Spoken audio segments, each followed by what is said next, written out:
During an era of very little ethnic representation, author Abraham Cahan boldly shed light on the many discriminatory conflicts that are challenging Jewish immigrants within American society. Cahan was an incredibly well-known Yiddish journalist during the early 20th century, as his Jewish Daily Forward became one of the most widely read Yiddish newspapers in the United States. Even more so, Cahan's short story Yekl, A Tale of the New York Ghetto, revealed the true injustices that lie within the tenement homes and ghettos of New York City's immigrant communities. The story incorporates the experiences that many Jewish immigrants undergo within these judgmental environments where individuals are either deemed too Jewish or not Jewish enough. Jake, a Jewish immigrant from Russia, had become obsessed with self-expression during his lonesome exposure to American culture, while his wife Ghetto struggled in adjusting to this new and foreign lifestyle. Seeking advice from others, Ghetto ultimately relinquishes her values, but not before her husband has already developed feelings for another woman. This woman, Mamie, becomes symbolic of immigrants that had already assimilated into American culture, as well as the conflict between traditional values and those of the modern era. In the end, Jake divorces his wife, leaves his son, and runs away with Mamie, while Ghetto is left sobbing and dreaming of her future with a more educated and sincere immigrant like Bernstein. Jake, on the other hand, suddenly has the urge to run away as he and Mamie walk to their train. Certain characters, such as Mamie or Mrs. Kowarski, are reflective of female immigrants that have embraced the differences in American culture, making them a part of who they are. Others, like Jake, have become blinded by the American dream and lost all sense of their cultural connections, putting things like dancing school above the well-being of his child. Although Mamie undergoes an internal conflict in taking a husband away from his wife and child, she undoubtedly holds her societal morals above her cultural ones and plans to run away without mentioning his son.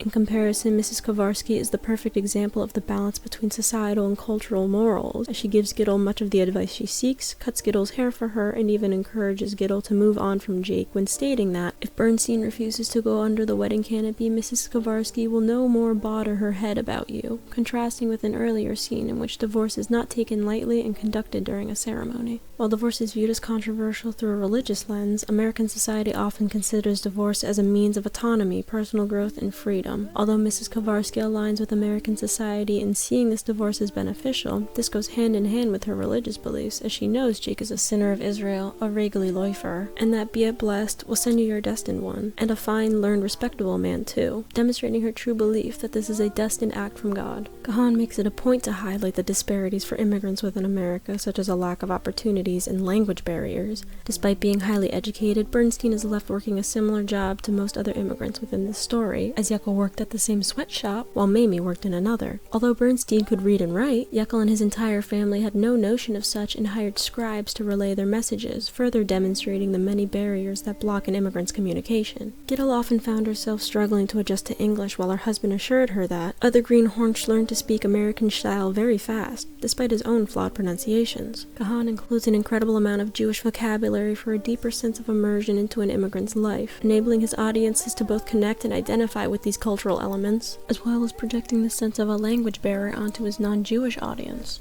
Cahan's Yekl reveals a vast number of themes that are often found throughout migrant literature, such as discrimination and the search for individuality. The image of America that Cahan draws is undeniably a culture that gives and takes, similarly to what Adichie discusses in The Thing Around My Neck, where the American dream is not as easily attainable as advertised. Although Yekl had gained some sense of freedom within America, he continued to struggle with his own identity and purpose, as the mistakes of his Jake persona had left him despondent in the end. While Ghetto had to let go of her values to adjust to her new world, she also envisioned a bright future with Bernstein, reflecting this American dream and the various opportunities that were not originally obtainable. It is unfortunate that Ghetto had to get rid of what had once been most important to her, but a harsh and judgmental environment had left her constantly searching for acceptance from individuals that simply dismissed her as a greenhorn. America truly does give and take, as Cahan's not-so-happy ending demonstrates the immigrants' constant struggle to achieve their dreams within a prejudiced society. However, Yazierska reminds us that their search shall be the nature of the America that we create, and their soul, the spirit of America.